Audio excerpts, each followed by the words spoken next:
Bon alors bonsoir à tous, nous sommes dans notre 11e causerie sur la Bible autrement et nous allons traiter d'un sujet assez original qui est le rapport, alors si j'employais un terme philosophique, je dirais le rapport anthropomorphique que Dieu entretient avec les êtres humains dans la Bible, où Dieu devient un des acteurs du récit biblique. Et c'est assez intriguant parce que on sent que la Bible s'agissant de Dieu, est en réalité beaucoup plus audacieuse que ne le sont les religions de tous bords, qui ont pourtant été fondées sur ces textes-là. Donc c'est assez intriguant. Alors on pourrait évidemment s'amuser à l'infini pour, euh, pour parler de ce sujet.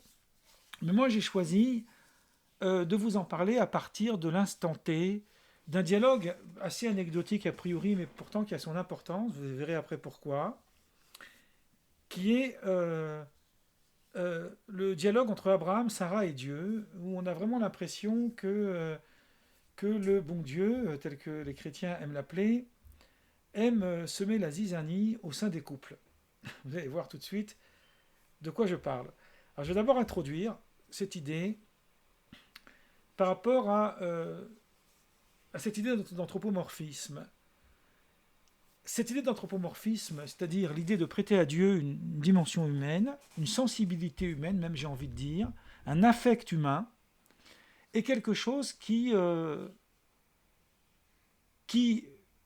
semble en réalité très éloigné de la conception monothéiste que nous en avons, que nous avons, de la conception de Dieu que nous avons. Autrement dit, il y a une autre facette dans la Bible possible de lecture qui s'éloigne de toute philosophie théorique s'agissant de Dieu et qui rapproche Dieu presque à une dimension relativement humaine. Il y a aussi une autre réalité qu'on trouve dans la Bible qui rejoint la première, qui est les limites du pouvoir. On va se rendre compte que Dieu n'a pas tous les pouvoirs, tel qu'on pourrait l'imaginer. Dieu a tous les pouvoirs, il est omniscient, omnipotent, etc. Et pourtant, on se rend compte que la Bible ne lui donne pas tous les pouvoirs. Il y a des éléments qui rendent le projet divin, on pourrait dire, tout le temps parsemé d'embûches. Il commet des erreurs, il crée l'homme, il regrette de l'avoir créé, etc. Et ensuite, il détruit l'homme parce qu'il a regretté de l'avoir créé, puis il regrette d'avoir détruit l'homme. Ça, on a vu déjà ça à l'époque avec l'histoire de Noé. Et il y a même, et là c'est plus un point de vue midrashique et talmudique, même si ça se retrouve aussi quelque peu dans la Bible, l'idée de transgression et de faute chez Dieu. Dieu commet des transgressions. Donc c'est assez intéressant d'apporter un aspect assez original sur cet angle. Je voudrais vous citer un passage d'Elie Wiesel dans son livre. Alors je lis ici, mais c'est toujours pareil, il ne faut pas chercher trop longtemps les livres. Et là, c'est dommage parce que voilà, je vais devoir le. Ah, il est là. C'est un livre dont je conseille vivement la lecture. C'est un vrai moment de bonheur à lire, qui s'appelle Tous les fleuves vont à la mer d'Elie Wiesel. Alors il y a deux volumes. Il y en a un qui s'appelle Tous les fleuves vont à la mer. Il y a un second qui s'appelle Et la mer n'est jamais remplie. C'est un verset d'Ecclésiaste. C'est ça, c'est une autobiographie. Bon, il a écrit il y a quand même assez longtemps, avant sa mort. Et dans cet ouvrage, il raconte l'histoire, ces liens qu'il avait avec un de ses maîtres, parce qu'il a aussi rencontré Shoushani, bon, il y a une longue histoire, qui s'appelait le rabbin Shaul Lieberman, qui était un très grand érudit du Talmud, qui est mort en 1983. Et un jour, le rabbin Shaul Lieberman, il lui a dit à Elie Wiesel, c'est la phrase que je vais vous dire, on peut et on doit aimer Dieu, on peut l'interroger et même lui en vouloir, mais on peut également le plaindre. Sais-tu, me dira mon maître, Rabbi Shaul Lieberman, lequel de tous les personnages bibliques est le plus tragique? C'est Dieu, béni soit-il. Dieu, que ses créatures déçoivent et accablent si souvent. Alors, au temps de Treblinka, de Majdanek et d'Auschwitz, les larmes de Dieu ont peut-être redoublé, et l'on peut donc l'invoquer non seulement avec indignation, mais aussi avec tristesse et compassion pour lui. Vous voyez, là, on a tout de suite une autre vision complète de ce prétendu créateur qui essaye de combiner les choses comme il peut. Alors évidemment, je n'exclus pas une autre vision qui parle de la toute-puissance divine, etc. Mais l'humain est assez large d'esprit pour pouvoir accueillir dans son esprit plusieurs facettes de la conception du divin. Mais venons-en maintenant, pour éviter d'être trop long sur des rapports qui nécessiteraient en eux-mêmes une séance à part, dans le vif du sujet. Il faut savoir que la Bible n'a pas peur de nous raconter des récits extravagants. Bon, il faut savoir que dans les contes qu'on raconte pour enfants, on a aussi des récits qui sont extravagants. Mais lorsqu'on parle de contes pour enfants, on parle de contes pour enfants. On sait que ce sont des contes pour enfants, on sait que ce sont des mythologies, que ce sont des choses qui n'ont pas forcément de lien avec la réalité, même si un enseignement est toujours à saisir de ce qui est dit. La Bible, elle, semble a priori ne pas être un conte, ne pas être une fable, même si ça en est une en réalité, mais elle ne se prétend pas être une fable, elle ne se prétend pas être des contes pour enfants. Et pourtant, elle nous raconte un âne qui se met à parler, la mer qui s'ouvre pour laisser passer les Hébreux, et presque l'un des premiers épisodes, on va dire, les plus comiques de la Bible, qui est effectivement Sarah qui va enfanter à 90 ans avec son vieux Jules, qui lui était déjà centenaire. Donc, l'histoire nous raconte une anecdote assez amusante, c'est que les anges, mandatés par Dieu, on en a déjà parlé de ces anges-là, parce qu'ils sont allés détruire Sodome, ils arrivent devant Abraham pour lui annoncer que Sarah, sa femme donc, allait avoir un fils. Sarah, qui étrangement semble plus rationaliste que son mari, et d'ailleurs on verra une autre facette de l'épisode de Sarah à propos du sacrifice d'Isaac, je vous réserve une causerie là-dessus, où on voit là encore une sorte de dimension un peu plus rationnelle. Elle se met à rire, et elle dit, mais qu'est-ce que c'est que cette histoire ? Moi maintenant, à mon âge, alors que je n'ai plus mes règles, je vais enfanter à 90 ans, et elle se met à rire. Alors on pourrait dire, bon, elle rit. Alors le rire, il a deux sens. Il a un sens de dérision, c'est absurde, donc ça pousse à rire, mais il a un sens aussi d'accueil et de joie. C'est-à-dire, si je dois enfanter alors que j'ai attendu toute ma vie pour avoir un enfant, ça prête effectivement à rire. Le rire, il rit de l'impossible, mais il rit du possible. Ou peut-être de l'impossible qui devient possible, c'est-à-dire qu'il y a une sorte de sublimation de ces deux réalités. Et vous allez voir que la Bible, subtilement, décrit ces deux facettes. Donc il se passe un dialogue assez marrant, et que je vais vous lire, c'est dans Genèse 28, du verset 11 au verset 15. Abraham et Sarah étaient vieux, avancés en âge, et Sarah ne pouvait plus espérer avoir des enfants. Elle rit en elle-même en disant « Maintenant que je suis vieille, aurais-je encore des désirs ? Mon Seigneur aussi est vieux. » Mon Seigneur, c'est Abraham, c'est la manière dont les femmes appelaient leur mari à l'époque. Bon, on a évolué avec ça, mais tant mieux. L'Éternel dit à Abraham, donc Dieu, maintenant, il va voir Abraham, il lui dit, mais qu'est-ce qui se passe là ? Bon, j'arrange un peu le récit, hein. Mais qu'est-ce qui se passe là ? C'est quoi cette histoire ? Sarah, ta femme, elle s'est mise à rire. Est-ce qu'elle a vraiment ri ? Est-ce que vraiment j'aurai un enfant, moi qui suis vieille ? C'est quoi cette histoire ? Y a-t-il rien qu'il soit étonnant de la part de l'Éternel ? Elle croit quoi ? Que moi je ne suis pas capable de faire ça ? Ben si, je suis capable. Au temps fixé, donc 1 an plus tard, je reviendrai vers toi à cette même époque, et Sarah aura un fils. Alors Abraham, ce qu'il va faire, le texte ne le dit pas, mais c'est une ellipse, il va chez Sarah, il lui dit, mais qu'est-ce qui t'a pris ? Alors le Seigneur Dieu, le Tout-Puissant, il vient me voir pour m'annoncer que je vais avoir un enfant, et toi derrière tu te mets à rire, tu es en train tu veux faut faire quoi, la zizanie ? Donc du coup, Abraham croit que c'est Sarah qui veut mettre la zizanie entre Dieu et Abraham, alors qu'en réalité c'est plutôt Dieu qui veut mettre la zizanie entre Abraham et Sarah. Vous voyez un peu le truc ? Et là, Sarah, elle va lui dire, ah non, là elle commence à avoir un peu peur, et elle lui dit, ah non, je n'ai pas ri. Et le texte dit clairement parce qu'elle a peur. Elle a peur que son mari l'engueule. Vous voyez, c'est extravagant de voir un truc aussi anecdotique dans la Bible. Mais Dieu dit, mais Abraham il dit si, au contraire, c'est vrai, tu as ri. Et donc là, il y a un conflit entre eux. Alors on pourrait s'arrêter là et dire, bon ben voilà, c'est une scène de ménage comme il en arrive tous les jours, il y a un petit malentendu entre eux, ils ont sûrement après fait la paix, surtout qu'ils devaient faire un enfant, donc il fallait quand même qu'après il a certainement offert un bouquet de fleurs, ils ont fait un bon petit repas festif, et puis ils se sont un peu amusés, comme dit la Bible, elle emploie ce terme d'amusement, quand elle parle de relations sexuelles, et ils ont eu un enfant qui s'appelle Isaac. Mais le texte va ajouter quelque chose qui semble extrêmement important, chose que les gens qui lisent la Bible en français ne savent pas. C'est que Yitzhak, littéralement, ça veut dire le rieur, celui qui rit.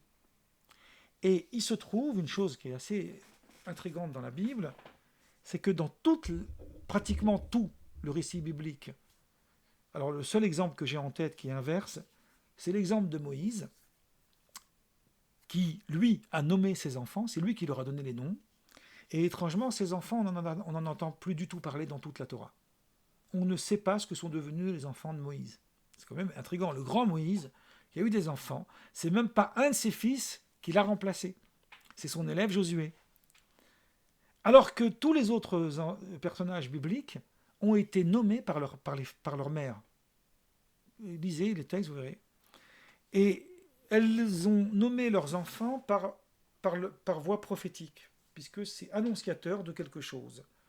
Vous avez par exemple Jacob, c'est la rivalité avec Ésaü, parce que Jacob, ça veut dire le talon. On fera une causerie là-dessus. Et là, vous avez Isaac. Isaac, qu'est-ce que c'est? C'est le rieur. Et elle va l'appeler Isaac, dit le verset, et à ce moment-là, au moment où l'enfant va naître, elle va dire, Dieu a provoqué chez moi le rire, quiconque l'apprendra rira de moi. Donc le rire maintenant devient une sublimation. En lieu et place d'une raillerie, en fait, de départ, il devient une sublimation.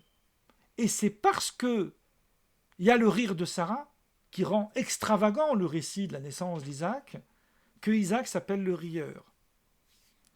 Donc c'est comme si que quelque part le même Dieu en fait qui se plaint dans les affaires de couple avec Abraham et qui lui dit non mais là il faut quand même arrêter 5 minutes, moi je t'annonce un truc avec sérieux et ta femme derrière là dans la chambre à côté elle se met à rigoler, donc il va créer le conflit, c'est lui-même qui va entériner en fait la naissance de cet enfant qui deviendra le rieur parce qu'il est né d'une farce. Donc il y a quelque chose d'assez fascinant qui montre peut-être, j'ai envie de dire, je vais aller très loin dans ce que je vais dire maintenant, le rapport juif à l'humour. Peut-être qu'on est en train ici de trouver les prémices de cette idée-là qui est très importante, qui est l'idée de l'humour. Alors je disais tout à l'heure à ma fiancée, parce que comme vous savez, je vais bientôt me marier, je lui disais, sans humour, je ne pourrais pas vivre. Alors personnellement, dans ma vie personnelle, j'ai eu des événements tragiques, des épreuves, etc. Et qu'est-ce qui m'a fait supporter tout ça? C'est qu'à un moment donné, on passe à ce qu'on appelle de la dérision. C'est-à-dire qu'on prend les choses et on dit non, mais ça s'apprête à rire. Qu'est-ce que ça veut dire le rire? Le rire, d'abord, ça déroute l'esprit. La sagesse, c'est censé être rationnel, c'est-à-dire qu'une chose permet de déduire ce qui va suivre. Donc on suit un champ rationnel. Et puis tout d'un coup, il y a une sorte de petit scalpel qui va dévisser, en fait, et qui va nous montrer un autre chemin, le chemin de l'absurde et de la dérision. Pour que ça tienne la route, il faut que lui aussi il soit rationnel, mais qu'il soit dans une rationalité qui nous perd. Et tout à coup, on se dit, ah, tiens, à la question de Desproges, est-ce qu'on peut rire de tout? Où lui, il disait, oui, mais pas avec n'importe qui. Moi, je réponds, oui, mais à condition que ça soit marrant. Si c'est plus de l'humour, alors on ne peut pas rire de tout. Tant que c'est de l'humour, on est sauvé. Mais il faut que ça soit vraiment de l'humour. Alors là, on peut rire de tout, absolument tout. À condition vraiment qu'on soit toujours dans l'esprit bon enfant. Et le Talmud, qui prête à Dieu le rire, il va avoir cette phrase au début du traité Avodah-Zarah, qui est un traité qui parle de l'idolâtrie, et qui parle on a fait une causerie entière là-dessus, de la relation entre Dieu et les nations du monde par rapport à la révélation du Sinaï. Il a cette phrase qu'on prête à Dieu et qui dit « Dieu ne rit jamais de ses créatures, il rit avec ses créatures ». C'est-à-dire qu'il est plus intéressant de rire avec l'autre que de rire de l'autre. De nous-mêmes, par contre, on a l'autodérision. L'autodérision, elle nous sauve parce qu'elle évite le choc lorsque c'est l'autre qui nous le dit. Et je dis souvent, les limites de l'autodérision, c'est quand tu t'arrêtes. Tant que tu continues, il y a toujours de l'espoir. Donc il faut prendre du recul sur soi-même, et c'est ce que ce récit nous montre. Et je vais lire un petit passage du Talmud que j'avais mis aussi dans les Mille et une merveilles, qui parle aussi de cette question du rapport à l'humour. Le texte dit qu'il y avait un rabbi qui s'appelait Beroka de Chozaha. Chozaha, c'était une ville qui allait fréquenter un marché qui était le marché de Beilefet. C'était le nom de ce marché pour acheter ses légumes. Et vous savez qu'à l'époque, le prophète Élie, il rencontrait souvent les rabbis, et puis le prophète Élie lui apparaissait souvent. Alors Rabbi Beroka lui dit un jour, tu vois les gens là de ce marché, est-ce qu'il y en a un parmi ces gens-là qui est destiné au monde à venir? Bon, les chrétiens ils diraient, est-ce qu'il aura droit, il aura sa part au salut de Dieu? Et il regarde et dit, bah écoute, désolé, non, j'ai pas envie de te décevoir, mais moi je vois personne. Alors, tout à coup, au moment où ils sont en train de discuter, sur ces entrefaites, il y a deux personnes qui arrivent au loin, et Élie, il lui dit, ah, tu vois ces deux-là qui arrivent là? Ouais, eux, ils seront acceptés dans le royaume de Dieu, ils seront acceptés dans le monde à venir. Alors Rabbi Beroka, il va les voir, et puis il se présente à eux, puis il s'ensuit une discussion, et puis à un moment donné, il leur dit, quelle est votre occupation? Et eux, ils répondent, nous sommes des comédiens, et nous allons remonter le moral de ceux qui sont déprimés. Et donc voilà, vous avez, l'histoire s'arrête là, vous avez après à méditer sur ce rapport à l'humour. Je disais, l'humour déroute, et il y a un raisonnement amusant qui fait rire, qui aiguise l'esprit. On appelle ça le chidoud dans le langage talmudique, et c'est pour ça qu'une blague, ça s'appelle une chida. Une chida, en vérité, c'est aiguiser l'esprit. L'étymologie du mot blague, c'est le fait d'aiguiser l'esprit, d'aiguiser son esprit. Et le Talmud, il a une dialectique, hein, j'essaie de vous le montrer peu à peu dans mes causeries, notamment dans mes brèves leçons talmudiques. D'ailleurs, je voulais en faire une ce dimanche, mais j'ai changé d'avis parce que ça m'aurait pris trop de temps de préparer et j'avais beaucoup trop de choses à faire. Mais ça sera partie remise. Souvent, ils emploient en fait des raisonnements uniquement les chaded à talmidim, c'est-à-dire pour aiguiser l'esprit des élèves. C'est-à-dire qu'on va un peu les dérouter. Et qui est la première personne qu'on cherche à dérouter dans le Talmud? C'est Dieu. Alors le Talmud, c'est 20 volumes, hein, vous avez ici, et encore moi je l'ai en petit format, c'est une étagère entière, il y a des milliers de feuillets, c'est une œuvre immense. Bon. En représentation de ce que ça recoupe comme dialectique rabbinique, c'est rien, parce que c'est plusieurs siècles qui sont réunis ici. Mais c'est quand même une œuvre que, si on fait une page recto-verso par an, il faut 7 ans et demi pour le terminer, et une page recto-verso, c'est beaucoup. C'est un lourd travail, parce que c'est très très très compliqué de lire le Talmud comme ça. Et si on me disait, moi, qu'il y a une toute petite expérience du Talmud, quel est l'aphorisme du Talmud que je préfère de tout, parmi tout? Mais c'est compliqué, hein, c'est comme si que je vous demandais quelle est la musique que tu préfères, quel est le film que tu préfères. Mais moi, sans hésitation, je vous dirai cet aphorisme, et je vais vous le lire.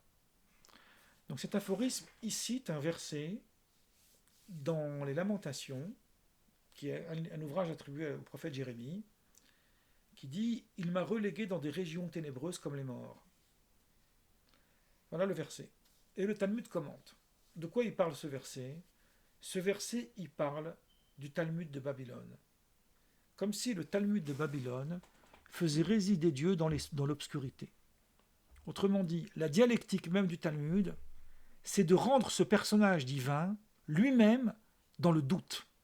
C'est d'être capable d'aller jusqu'à faire douter Dieu dans l'interprétation de la loi.